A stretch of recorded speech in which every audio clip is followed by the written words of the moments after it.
Hello વિદ્યાર્થી મિત્રો, Shri R Patel boys high school Wadhwan city જિલ્લો સુરેન્દ્રનગરમાં આપનું સ્વાગત છે। વિદ્યાર્થી મિત્રો, નિયમિત રીતે અમારી શાળાની યુટ્યુબ ચેનલ નિહાળતા રહો। ચેનલને સબસ્ક્રાઈબ કરો, લાઈક કરો અને શેર કરો। હા, નિયમિત હોમવર્ક મોકલવાનું નહીં ભૂલતા। હેલો વિદ્યાર્થી મિત્રો, ધોરણ 12 વિષય ભૌતિક વિજ્ઞાન પ્રકરણ નંબર 10 તરંગ પ્રકાશ શાસ્ત્ર। હવે એક સ્લિટ માટે આપણે અહીંયા વાત કરવાની છે। વ્યતિકરણની તો આપણે ચર્ચા કરી ચૂક્યા છીએ। હવે વિવર્તનમાં એક સ્લિટની ચર્ચા હોય છે અને એક સ્લિટની અંદરથી એક સ્લિટના જુદા જુદા ભાગો જે છે એ ગૌણ ઉદ્ગમ તરીકે વર્તે છે અને એના કારણે પડદા ઉપર આપણને અધિકતમો અને ન્યૂનતમો જોવા મળે છે।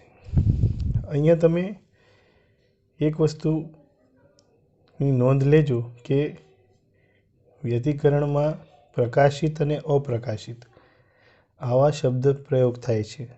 પ્રકાશિત શલાકાઓ અને અપ્રકાશિત શલાકાઓ। જ્યારે વિવર્તનની અંદર પ્રકાશિતને બદલે અધિકતમ અને અપ્રકાશિતને બદલે ન્યૂનતમ। એનું મેઇન કારણ શું છે ખબર છે?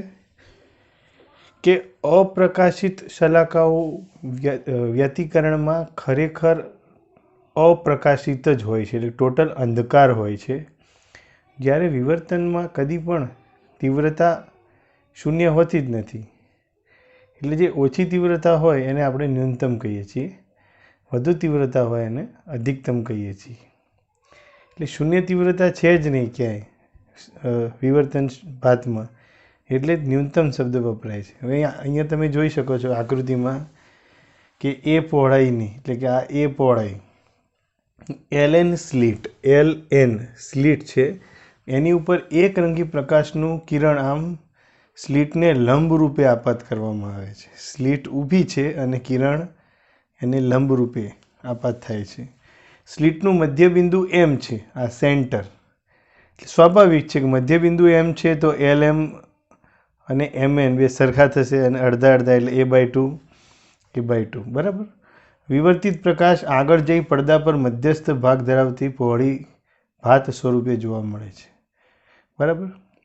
વિવર્તન ભાતની આકૃતિ કેવી હોય એ બધું હું તમને આગળ બતાવીશ, બરાબર। બંને બાજુએ વારાફરતી અપ્રકાશિત અને પ્રકાશિત વિભાગો જોવા મળે છે, જેની તીવ્રતા કેન્દ્રથી દૂર જઈએ તેમ નબળી પડતી જાય, એટલે કે પડદાને જેમ જેમ દૂર લઈ જાઓ ને એમ તીવ્રતા નબળી પડે। અને બીજું કે એ સેન્ટરની ઉપર તરફ જાઓ અને નીચે તરફ જાઓ એમ પણ તીવ્રતા નબળી પડતી જાય। તો પડદાની ઉપર પ્રથમ, દ્વિતીય, તૃતીય જેમ ક્રમ આગળ વધે એમ તીવ્રતા ઘટતી જાય, એમ પડદાની નીચે પણ તીવ્રતા ઘટતી જશે, બરાબર। પછી એમમાંથી પસાર થતી અને સ્લિટના સમતલને લંબ રેખાઓ પડદાના C બિંદુએ મળે છે।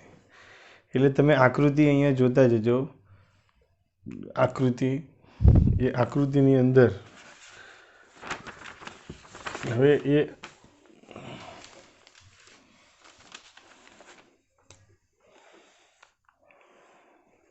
LN આપણે સ્લિટ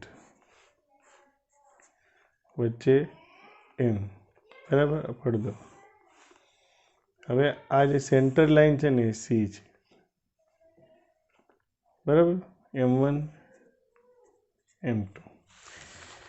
હવે એમમાંથી પસાર થતી અને સ્લિટના સમતલને લંબ, એમમાંથી પસાર થતી અને સ્લિટના સમતલને લંબ રેખા એ પડદાના C બિંદુને મળે છે।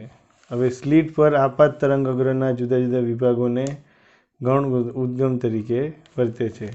એટલે સ્લિટ ઉપર જે તરંગ અગ્ર આપાત થાય છે ક્રમશઃ એના બધા બિંદુઓ ગૌણ ઉદ્ગમ તરીકે વર્તવાનું ચાલુ કરે છે, બરાબર। એટલે અહીંયા જેમ કોઈ સપાટી છે, હવે તમે એમ કહેશો ભાઈ આપાત થાય છે અને પછી પરાવર્તન થાય છે. તો તમારે આપાતનો મતલબ શું સમજવાનો કે આ રીતે તરંગ અગ્ર આપાત થાય છે. આમ તરંગ અગ્ર આવ્યું, કિરણ તો આવે જ છે, એની જોડે જોડે તરંગ અગ્ર આવે છે. પછી જ્યારે એ પાછું જાય ને આમ પરાવર્તન પામીને, ત્યારે પણ તમારે એમ સમજવાનું કે તરંગ અગ્ર આમ જાય છે. એટલે તરંગ અગ્ર આમ આવે છે અને પછી આમ જતું રહે છે. સેમ એવી રીતે કિરણો આવી રીતે છે. કિરણને લંબ સમતલ એટલે તરંગ અગ્ર અહીંયા અથડાય છે. તો આમે તરંગ અગ્ર પરનું તમામ બિંદુઓ સમાન કળામાં હતા અને એ ગૌણ ઉદ્ગમ તરીકે વર્તે. એ રીતે અહીંયા જ્યારે સ્લિટને અથડાય ત્યારે પણ એ સમાન કળામાં જ હોય છે અને ગૌણ ઉદ્ગમ તરીકે વર્તે છે. બરાબર. હવે તરંગ અગ્રના જુદા વિભાગોને ગૌણ ઉદ્ગમ તરીકે વર્તે છે. આપાત તરંગ અગ્ર સ્લિટના સમતલને સમાંતર છે. બરાબર. અને ઉદ્ગામો એકબીજા સાથે સમાન કળામાં છે. બરાબર. એલ એમ એનને પી સાથે જોડતી રેખા એલપી. હવે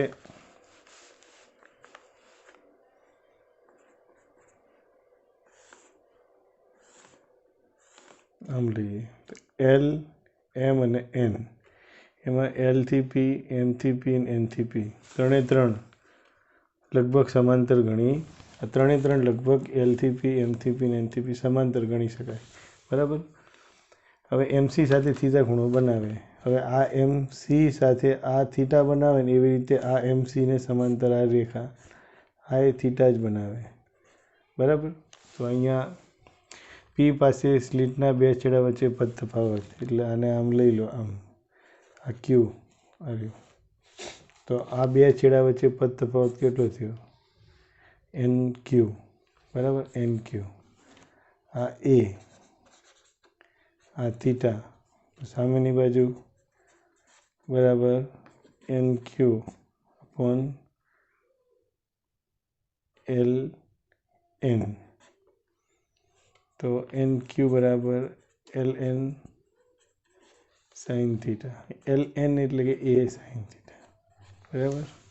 તો અહીંયા લખ્યું છે એન પી માઇનસ એલપી બરાબર એન ક્યુ બરાબર એ સાઇન થીટા. સાઇન થીટા એટલે થીટા ગણો તો એ થીટા. આવી જ રીતે અહીંયા જો એમ વચ્ચેનું બિંદુ M1 લઉં તો અહીંયા પણ વચ્ચેનું બિંદુ M2 લઉં. તો જે રીતે આ બે વચ્ચેનો તફાવત a/2 હોય તો અહીંયા આ બે વચ્ચેનો તફાવત પણ a/2 થાય. એટલે અહીંયા આપણે હાલ શું નામ આપીએ? y લખીએ. M1 M2 વચ્ચેનું અંતર y છે. તો સેમ M2p અને આ રીતે અહીંયા જેમ અહીંયા આપણે આકૃતિ દોરી ને એવી જ રીતે M1 થી M2 આમ આકૃતિ દોરી અને ત્યાં આ રીતે તફાવત શું આવે? આ તફાવત, એ તફાવત જે છે એ આ છે M2p માઇનસ M1p બરાબર y થીટા. જે રીતે એ થીટા આવ્યું ને સ્લિટ, બે છેડા વચ્ચેનું અંતર એટલે આ સ્લિટની પહોળાઈ, એવી રીતે અહીંયા M1 M2 વચ્ચેનું અંતર y હોય તો y થીટા. બરાબર.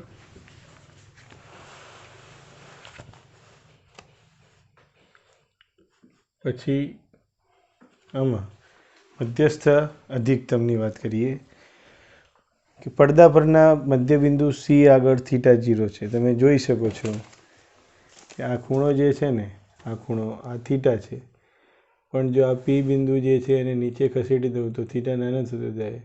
પી બિંદુ જો સી ઉપર આવી જાય તો ખૂણો કેવો થઈ જાય? 0. એટલે ખૂણો 0 હોય ત્યારે પડદાના મધ્યબિંદુએ આપણને તીવ્રતા કેવી મળે? મેક્સિમમ. તો સી આગળ થીટા 0 છે. સ્લિટના દરેક ભાગ સમાન કળામાં હોય એટલે સી પાસે દરેક ભાગ સમાન કળામાં હશે. બરાબર. એમ આપણે કહી શકાય. ટૂંકમાં બધાનો પ્રકાશીય પદ લગભગ કેવો હશે? સી પાસે સરખો જ હશે, કારણ કે બધા સમાંતરમાં જ જાય છે. થીટા 0નો મતલબ શું? અહીંયા પડદો જે છે, અહીંયા આપણે એલ અને એન બરાબર સેન્ટર આ પડદો. તો હવે આનો અહીંયાથી આમ જવાને બદલે સીધું જ જાય છે, સીધો સીધો સીધો, તો જ થીટા 0 થાય. હવે આ સીધું જ જતું હોય θ 0 હોય તો અહીંયા તીવ્રતા કેવી મળે? મહત્તમ મળે, સ્વાભાવિક છે બરાબર. અહીંયા એટલા માટે સમાન કળામાં જ હોય અને બધાના પ્રકાશીય પથ કેવા હોય? આને જેટલું અહીંયા પ્રકાશીય પથ કાપ્યો એટલો જ પથ આને, એટલો જ આને, એટલો જ આને, એટલે કોઈને વધારે ઓછો પથ તફાવતનો કોઈ પ્રશ્ન જ નથી. એટલા માટે સમાન કળામાં જ હોય અને એક સાથે જ પહોંચે, એક સાથે એલ અને એનમાંથી ઉદ્ભવે અને એક સાથે સી પાસે પહોંચે બરાબર. હવે તમે એમ કહેશો કે આ અહીં સી ઉપર એક બિંદુ કઈ રીતે પહોંચે? તો ખરેખર આવી રીતે ના પહોંચે, એને આમ અહીં લેન્સ મૂકવો પડે. લેન્સ એવી રીતે મૂકવાનું કે આ જે અંતર છે ને કેન્દ્ર લંબાઈ જેટલું થઈ જાય, એટલે ઓટોમેટિક આનું જે સેન્ટર આવે ફોકલ કેન્દ્ર ત્યાં આગળ જ અહીંયા કેન્દ્રિત થાય. એટલે અહીંયા એવી વ્યવસ્થા થાય કે જ્યાં લેન્સનો પાતળો ભાગ જે છે આવતો હોય ત્યાં પ્રકાશ હવામાં વધુ અંતર કાપે અને જ્યાં લેન્સનો જાડો ભાગ હોય ત્યાં લેન્સમાં વધુ અંતર કપાય, હવામાં ઓછું કપાય. પણ ઓવરઓલ તમે જોશો કે અહીંયા જ્યાં લેન્સમાં ઓછું અંતર છે ને ત્યાં હવામાં વધારે અંતર છે, પણ લેન્સમાં વધારે અંતર છે તો હવામાં ઓછું છે. એટલે કમ્પન્સેટ થઈ જાય અને ઓવરઓલ બધા સાથે જ પહોંચે સી ઉપર. એટલે સી ઉપર તો સમાન કળામાં જ પહોંચવાના, એટલે મધ્યસ્થ અધિકતમ રચાય છે, તીવ્રતા મેક્સિમમ મળે છે બરાબર. પછી ન્યૂનતમની વાત કરીએ. અધિકતમની ઉપર જે પહેલું આવે ને અપ્રકાશિત, એને આપણે ન્યૂનતમ કહેવાય. સ્લિટ એલએનને બે ભાગમાં વહેંચી દઈએ, એલએમ અને એમએન બરાબર. દરેકની લંબાઈ a/2 છે. સ્લિટને બે ભાગમાં આપણે વહેંચી દીધી, સ્લિટને વચ્ચે એમ a/2 આવી રીતે બે ભાગમાં બરાબર. પછી અહીંયા એલએમના દરેક બિંદુ માટે એમએનના કોઈ બિંદુ m2 મળે, એટલે એલએમની વચ્ચે એવું બિંદુ મળે. મતલબ કે આપણે લીટી દોરું છું, 1 2 3 4 5 6 7. હવે અહીંયા હું એમ કહી દઉં કે ભાઈ એલ અને એનમાંથી આવી રીતે દરેક બિંદુ ગૌણ ઉદ્ગમ તરીકે વર્તે છે. 1 2 3 4 5 6 7 8. એમાં પહેલાંનું એલએમ જે છે, એલએમની વચ્ચેનું બિંદુ 1 એ 1 અને 4, એ રીતે 2 અને 5, 3 અને 6, 4 અને 7. વચ્ચે કળા તફાવત કેવો છે? સમાન છે બરાબર. પદ તફાવત λ/2 છે. તો અહીંયા એલએમના દરેક બિંદુ m1. હવે m1 જે છે ને ત્યાં એક ટપકું દોર્યું છે. m1 ક્યાં છે ખબર નથી, તો તમારે એમ સમજવાનું કે એલ એમની વચ્ચે m1 જેવા આવા ઘણા બધા ઉદ્ગમ હોઈ શકે, 1 2 3 4. એ 1 2 3 4ને અનુરૂપ mnની વચ્ચે પણ 4 5 6 7 એવા ઉદ્ગમો મળે. એમાં ખાસ કરીને 1 અને 4 વચ્ચે જે પદ તફાવત હોય એવો જ પદ તફાવત 2 અને 3 5 વચ્ચે હોય, 3 અને 6 વચ્ચે હોય, 4 અને 7 વચ્ચે હોય. એટલે કે આ બધા શું કરે? આ બધા વચ્ચે પદ તફાવત λ/2 હોવાથી એકબીજાની અસર નાબૂદ કરી દે બરાબર. એટલે એના માટે અહીં શું લખાય કે m1 m2, એટલે m1 m2 બરાબર a/2. તો p પાસે પદ તફાવત m2p - m1p બરાબર a/2 × θ બરાબર. જે રીતે પેલું લખ્યું હતું ને m2p - m1 yθ, m2p - m1p બરાબર yθ, જ્યાં y શું હતું ખબર છે? m1 અને m2 વચ્ચેનું અંતર, એટલે બે સ્લિટ વચ્ચેનું અંતર. એવી જ રીતે અહીંયા a/2 છે, બે બિંદુઓ બરાબર. એટલા માટે a/2 θ. પછી અહીંયા પદ તફાવત જે છે એ શું થઈ જશે? a θ એટલે લેમડા લખાય. આની આગળના સૂત્ર ઉપરથી તમારે જોવાનું, કિંમત મૂકી આપણે, તો λ/2. તો પદ તફાવત λ/2 થયો. લેમડાને બદલે જો તમે 2π મૂકી દો તો તમને કડા તફાવત કેટલો મળી જાય? પાઈ મળે. બરાબર. પાઈનો મતલબ શું કે એક તરંગ આ રીતે જતું હોય, બીજું તરંગ આમ જતું હોય. બરાબર. તો એકનું શૃંગ બીજાના ગર્ત જોડે સંપાત થતું હોય તો કડા તફાવત પાઈ કહેવાય. કારણ કે તરંગ આમ ઉપર જતું હોય એટલે 0 કડા ગણું, નીચે જતું હોય આમ નીચે જતું હોય તો પાઈ કહેવાય. એટલે નીચે જાય એટલે પાઈ. તો આ બે વચ્ચે દરેક વખતે કડા તફાવત પાઈ જ રહેવાનો. તો શૃંગ અને ગર્ત જ ભેગા થવાના, એટલે અસર નાબૂદ જ કરવાના. બરાબર. અને પડદા ઉપર એ કઈ દિશામાં આગળ વધે? તો કે થીટાની દિશામાં આગળ વધે. બરાબર. તો કે એ થીટા બરાબર લેમડા છે ને, થીટા બરાબર લેમડા બાય એ દિશામાં એકબીજાની અસર નાબૂદ થાય છે. બરાબર. એને આપણે સમજીએ. હવે થોડું સમજૂતીવાળો પાર્ટ છે એક્સ્ટ્રા, કે LM અને MNમાંથી ક્રમશઃ આવતા તરંગો એકબીજાની અસર નાબૂદ કરે છે. ચલો, તો આપણી કન્ડિશન મારે લખવી હોય, ન્યૂનતમની શરત કઈ કોઈ એમ કહે તો આંખો બંધ કરી અને આ શરત ત્યારે લખી દેવાની: એ સાઇન થીટા બરાબર n લેમડા. બરાબર. એ એટલે સ્લિટની પહોળાઈ. બરાબર. n બરાબર 1 2 3. હવે અહીંયા થીટાના સ્વરૂપમાં લખવું હોય આને તો સાઇન થીટા બરાબર થીટા કરી દેવાનું. તો થીટા બરાબર n લેમડા બાય એ પણ લખાય. આપણી બુકમાં એ પણ આપ્યું છે આ રહ્યું. હવે અહીંયા તમે જુઓ કે આ બધા બિંદુ આગળ તીવ્રતા 0 મળે છે, કારણ કે એ ન્યૂનતમ મળે છે. એમ 0 મીન્સ કે ન્યૂનતમ. હવે આ જોઈએ સ્લિટના બે ભાગ પાડ્યા આપણે, ધારો કે a/2 ને a/2. બરાબર. તો તમે જોયું ને કે 1 અને 5 વચ્ચે કડા તફાવત λ/2 હોય, તો સેમ 2 અને 6 વચ્ચે, 3 અને 7 વચ્ચે, 4 અને 8 વચ્ચે, 5 અને 9 વચ્ચે કડા તફાવત અહીંયા પાઈ અને પદ તફાવત λ/2 થશે. બરાબર.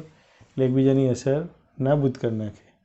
એવી જ રીતે જો બે સ્લિટના બદલે 4 ભાગ પાડો, 4 ભાગ a/4 a/4 a/4, તો દરેક ભાગ જે છે ને a/4 એની વચ્ચે λ/2 હોય તફાવત. તો λ/2, બીજું λ/2 એટલે 2 λ/2, 3 λ/2 અને અહીંયા તો 2 લેમડા. એટલે કે ટોટલ જે બે છેડા છે એની વચ્ચેનો તફાવત 2 લેમડા હોય. એવા કેસમાં તમે અહીંયા ધારો કે આ ખૂણાને થીટા લઈ લો અને આને શું કહેવાય, આ બે વચ્ચેનો પદ તફાવત આ λ/2 છે. અને એ પ્રમાણે અહીંયા હું લખું તો સાઇન થીટા બરાબર સામેની બાજુ આ λ/2 અને પાસેની કર્ણ એટલે કે a/4. તો એ સાઇન થીટા બરાબર 2 લેમડા. તો થીટા બરાબર 2 લેમડા બાય એ. તો અહીંયા આપણે 2ના બદલે 4 ભાગ પાડ્યા. એમાં આ 1 2 3 4 5 6 7 8 9 10 11 12 13. તો અહીંયા 1 અને 4 વચ્ચે λ/2 પદ તફાવત છે. એવી જ રીતે 2 અને 5 વચ્ચે, 3 અને 6 વચ્ચે, 4 અને 7 વચ્ચે. આ બે તો એકબીજાની અસર નાબૂદ કરી નાખે. એવી રીતે 7 અને 10 વચ્ચે, 8 અને 11 વચ્ચે, 9 અને 12 વચ્ચે, 10 અને 13 વચ્ચે. એ બે વચ્ચે પણ λ/2 તફાવત હોવાથી એકબીજાની અસર નાબૂદ કરી નાખે. પડદા ઉપર આપણને શું મળે? ન્યૂનતમ જોવા મળશે. પડદા ઉપર શું મળશે? ન્યૂનતમ જોવા મળશે. બરાબર. એ રીતે તમે 6 ભાગ પાડો. 6 ભાગ પાડીએ ફાઇનલી 6 a/6 a/6 a/6. તો અહીંયા દરેક ભાગ જે છે ને એ λ/2 છે. યાદ રાખ, આ λ/2. તો આ 2 λ/2, 3 λ/2, 4 λ/2, 5 λ/2, 6 λ/2 એટલે 3 લેમડા થાય. તો આ તફાવત 3 લેમડા થાય. ટોટલ સ્લિટ એ હોય માની લો એ, કારણ કે એના 6 ભાગ પડ્યા ને એ એના λ/2. તો તમે ડાયરેક્ટ અહીંયા સાઇન થીટા લો ને, સાઇન થીટા બરાબર સામેની બાજુ 3 લેમડા, પાસેની બાજુ એ. તો તમને સીધો જવાબ મળી જાય 3 lambda by a. Sine theta બરાબર 3 લેમડા બાય એ. અને અહીંયા ગણતરી કરો તો એ જ આવે ને 3 લેમડા બાય એ. અને જો ખાલી આટલા પૂરતી ગણતરી કરવી હોય, આટલા ભાગ પૂરતી, તો શું કહેવાય? સાઇન થીટા બરાબર λ/2 ભાગ્યા a/6 આની જેમ, અને સાદુરૂપ આપો a sin θ/3 λ અને થીટા sin θ બરાબર થીટા લઉં તો a θ બરાબર 3 λ, થીટા બરાબર 3 λ/a. બરાબર. આ યાદ રાખજો સાર. જો હું 2 ભાગ પાડું સ્લીટના તો આટલા ભાગની ચર્ચા, એક ભાગની ચર્ચા હું કરું છું. sin θ બરાબર λ/2 ભાગ્યા a/2, a sin θ બરાબર λ. એ રીતે હું 4 ભાગ પાડું sin θ. જો રાત્રે 12 વાગ્યા છે અત્યારે કૂતરા ભસી રહ્યા છે તો થોડો તમને અવાજ આવશે બેકગ્રાઉન્ડમાં. બરાબર. 4 ભાગ પાડું તો સેમ આ રીતે આટલા ભાગ માટે શું આવે, અહીંયા 4 ભાગ પાડી તો અહીં શું આવ્યું, આટલો ભાગ જ ખાલી. sin θ બરાબર સામેની બાજુ λ/2 તો ફિક્સ જ છે, આની લંબાઈ a/4, એટલું જ ખાલી બદલવાનું. તો એ પ્રમાણે તમે જોતા જાઓ તો શું થાય અહીંયા. બરાબર.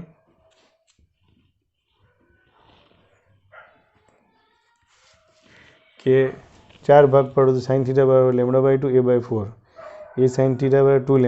6 ભાગ પાડો તો sin θ બરાબર λ/2 a/6, a sin θ બરાબર 3 λ. 8 ભાગ પાડો તો sin θ બરાબર λ/2 a/8, a sin θ બરાબર 4 λ. તો તમે 6 ભાગ પાડો તો અહીંયા અડધું થઈ જાય 3. 8 ભાગ પાડો તો અહીંયા 4. તો અહીંયા 2n ભાગ પાડું તો n થઈ જાય ને. 2n ભાગ પાડો તો sin θ બરાબર λ/2 a/2n અને a sin θ બરાબર n λ, જ્યાં n બરાબર 1 2 3. બરાબર. તો આ બધી ન્યૂનતમની શરત. બેકી સંખ્યામાં ભાગ પાડવાના 2 4 6 8. આની બદલે હું એમ કહી દઉં ને, 2ના બદલે 3 5 7 9 11. તો આપણને શું મળે, અહીંયા અધિકતમની શરત મળશે. બરાબર. એ આપણે જોઈ લો.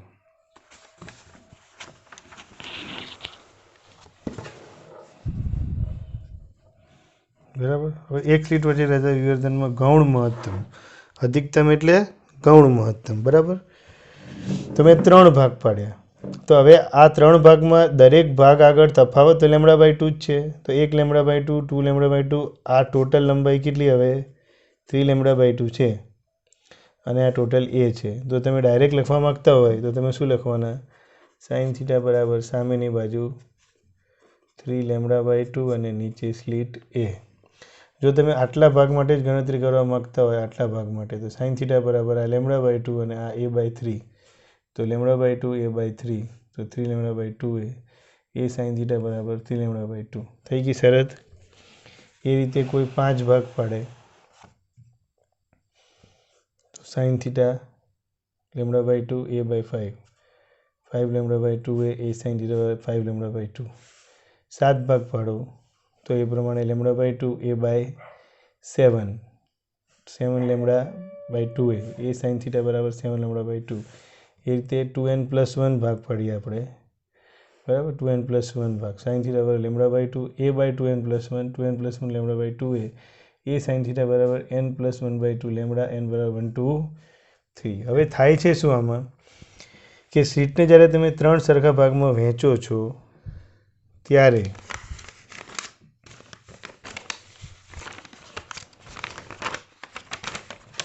એ સમયે જ્યારે તમે કોઈ સ્લીટને આમ 3 સરખા ભાગમાં વહેંચો છો,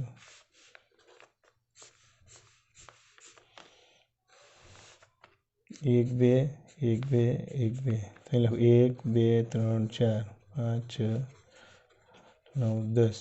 તો હવે આમાં 1 અને 4, 2 5 3 6 અને 4 7, આ વચ્ચે તો λ/2 તફાવત છે એટલા માટે અસર નાબૂદ કરી નાખે.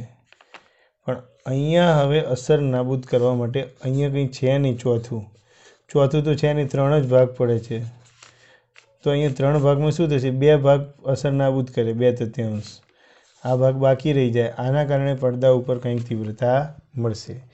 એ રીતે જ્યારે 5 ભાગ પાડશો તમે, 5 ભાગ, એમાંથી 4 ભાગ બેકી સંખ્યાના છે ને અસર નાબૂદ કરશે, 5મો બાકી રહી જશે. એના કારણે તીવ્રતા મળશે. પણ દરેક વખતે શું થશે, સ્લીટના ભાગ નાના થતા જાય. એટલે કે શરૂઆતમાં a/3 હોય, પછી A/5 થાય, સ્લીટ હજી નાની થાય. 5મો ભાગ બહુ નાનો થઈ જાય.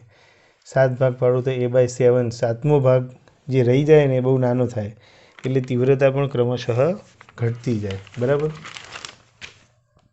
એ સ્લીટને 3 ભાગમાં વહેંચો. આ જે મેં લખ્યું છે સમજ માટે છે. આપણી જૂની બુકમાં આ પ્રમાણે આપ્યું હતું, નવી બુકમાં આવું કંઈ છે નહીં, એટલા માટે. સ્લીટને 3 ભાગમાં વહેંચો. પહેલા 2/3 ભાગને ધ્યાનમાં લેતા તેમના છેડાઓના ગૌણ ઉદ્ગમમાંથી ઉત્સર્જાતા તરંગો વચ્ચે પદ તફાવત 2/3 A મળે છે. બરાબર. એટલે કે 2λ/3 એમ કહું તો પણ ચાલે. પદ તફાવત. બરાબર. બે અપ્રકાશિત શલાકાની મધ્યમાં આવેલા બિંદુ માટે θ બરાબર 3/2λA થશે. બરાબર. તો એ તો તમે અહીંયા સૂત્ર ઉપરથી પણ સાબિત કરી શકો છો. આપણે અહીંયા સાઇન થીટા જોયું ને હમણાં ઉપર આર્યું સેમ અહીંયા આ જે મેં અને આગળનું આર્યું સાઇન થીટા આર્યું. બરાબર. એમાં થીટા બરાબર શું થઈ જાય? 3λ/2A. તો અહીંયા એ જ વસ્તુ છે. થીટા બરાબર 3λ/2A. પદ તફાવત બરાબર 2/3A થીટા બરાબર 2A/3 અને અહીંયા થીટા એટલે 3λ/2A. એટલે કે લેમડા છે પદ તફાવત, ટોટલ પદ તફાવત આખો. બરાબર. એટલે અહીંયા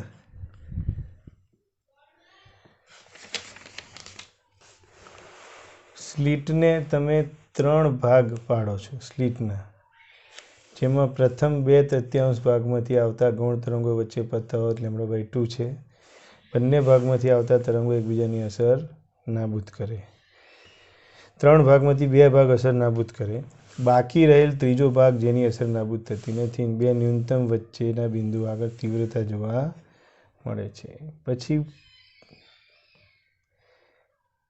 3 ભાગ પછી હું 4 ભાગ પાડીશ. જો 2 ભાગ પાડીશ ને તો અધિક ન્યૂનતમ, 3 ભાગ પાડીશ તો અધિકતમ, 4 ભાગ પાડો તો ન્યૂનતમ, 5 ભાગ પાડો તો અધિકતમ. બરાબર. 6 એ ન્યૂનતમ, 7 એ અધિકતમ. એટલે એ રીતે અહીંયા આપણે એકી સંખ્યામાં ભાગ પાડતા જાઓ તો અધિકતમ મળતા જાય. હવે મધ્યસ્થ અધિકતમમાં સ્લીટના 2 ભાગ પૂરેપૂરા એકબીજા સાથે કળામાં પોતાનું યોગદાન આપે. જ્યારે આવા બિંદુ પાસે જ્યાં ત્રીજો ભાગ પોતાનું યોગદાન આપે તેની તીવ્રતા મધ્યસ્થ અધિકતમથી ઓછી હોય. એટલે ત્રીજો ભાગનું યોગદાન હોય.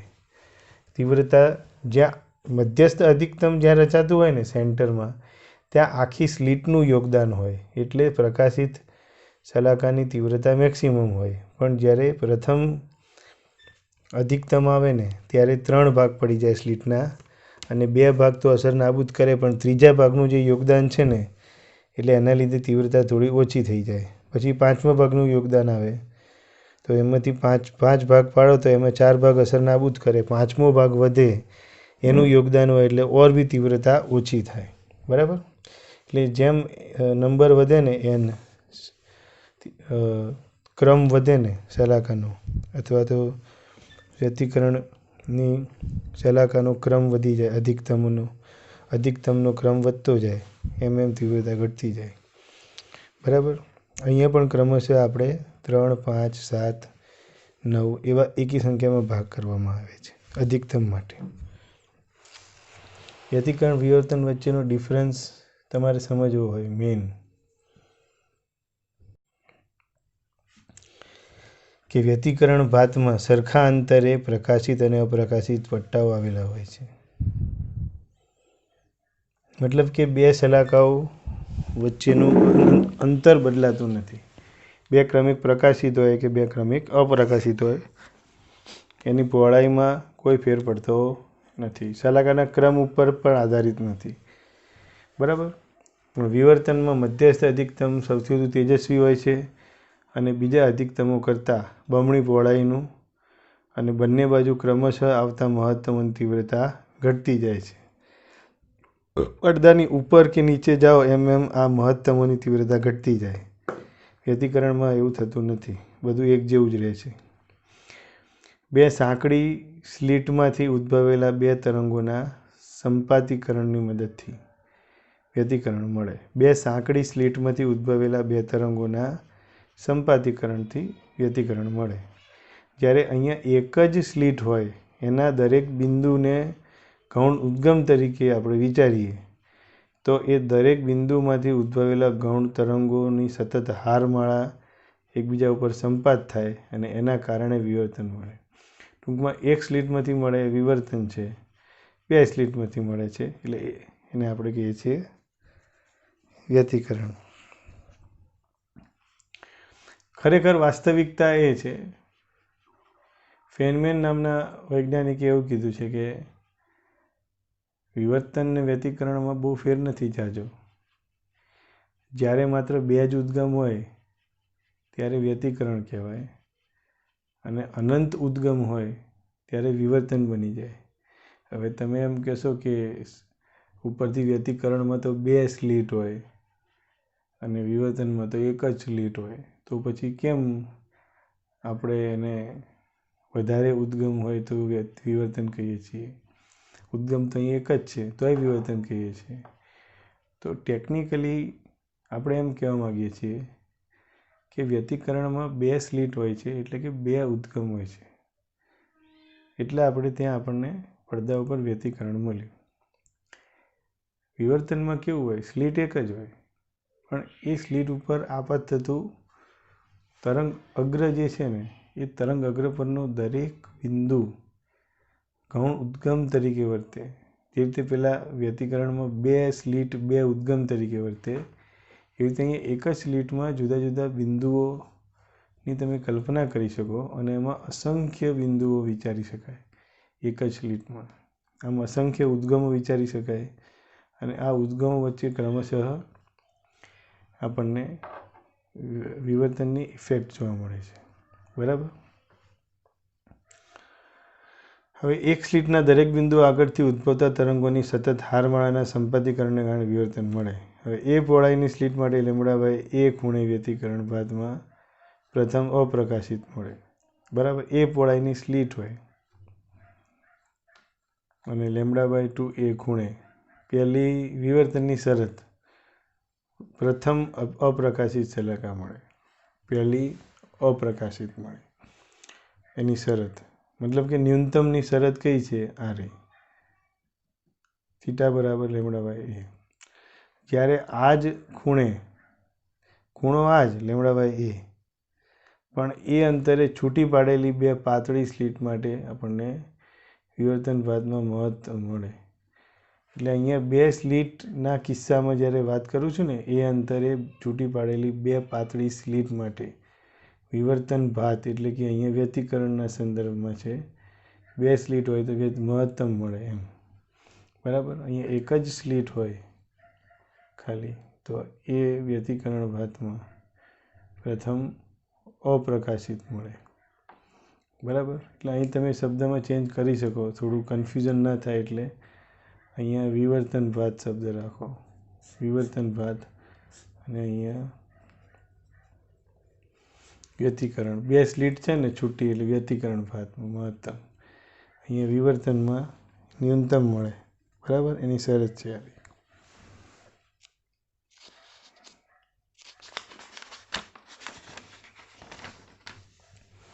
પછી મેન તફાવત આપણે ખાસ યાદ આ જ રાખવાનો છે કે જુદા જુદા સુસંબદ્ધ ઉદ્ગમોમાંથી ઉદ્ભવતા તરંગોના સંપાતીકરણને કારણે આપણને વ્યતિકરણ મળે. જુદા જુદા સુસંબદ્ધ ઉદ્ગમોમાંથી ઉદ્ભવેલા તરંગોનું સંપાતીકરણ અથવા જુદા જુદા તરંગ અગ્રોના સંપાતીકરણને કારણે ઉદ્ભવતી અસર. વિવર્તનમાં શું કહેવાય, એક જ તરંગ અગ્રના જુદા જુદા ભાગમાંથી ઉદ્ભવેલ તરંગોના સંપાતીકરણને કારણે મળે છે. એક જ તરંગ અગ્રના જુદા જુદા ભાગોમાંથી ઉદ્ભવેલા તરંગોનું સંપાતીકરણ. પછી વ્યતિકરણમાં શું કહેવાય, પ્રકાશિત અને અપ્રકાશિત શલાકાની પહોળાઈ પણ સમાન હોય અને તીવ્રતા પણ સમાન હોય, કોઈ પણ નંબર હોય, ક્રમથી સ્વતંત્ર. જ્યારે અહીં તો વિવર્તનમાં તો મધ્યસ્થ અધિકતમની પહોળાઈ વધારે હોય અને તીવ્રતા વધારે હોય, પણ પછી આપણે વધુ ક્રમના અધિકતમ કે ન્યૂનતમ તરફ જઈએ એમ તીવ્રતાઓ ઘટતી જાય છે અને પહોળાઈ પણ ઘટતી જાય છે. બરાબર. વ્યતિકરણમાં આપણે એવું કહીએ છીએ કે અપ્રકાશિત શલાકા ખરેખર સંપૂર્ણ અપ્રકાશિત જ હોય છે, જ્યારે વિવર્તનમાં અપ્રકાશિત શલાકા સંપૂર્ણ અપ્રકાશિત નથી હોતી, એટલે એને ન્યૂનતમ શબ્દ વપરાય છે. બરાબર.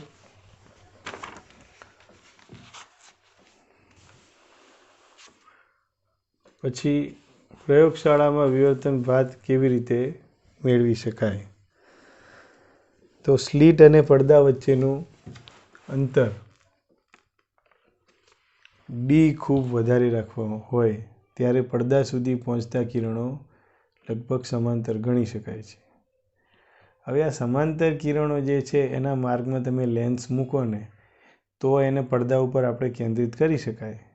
તો આપણે સ્લિટની નજીકમાં સ્લિટ અને પડદાની વચ્ચે એક બહિર્ગોળ લેન્સ મૂકવાનો છે અને લેન્સની જગ્યા એવી પસંદ કરવાની કે લેન્સથી પડદાનું અંતર એ કેન્દ્ર લંબાઈના જેટલું હોય, જેથી કરીને પડદા ઉપર મુખ્ય કેન્દ્ર આવી જાય અને આપણને વિવર્તન ભાત જોવા મળે.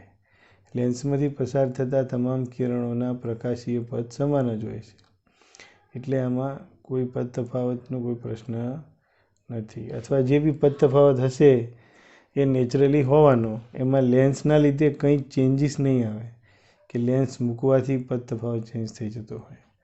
બરાબર.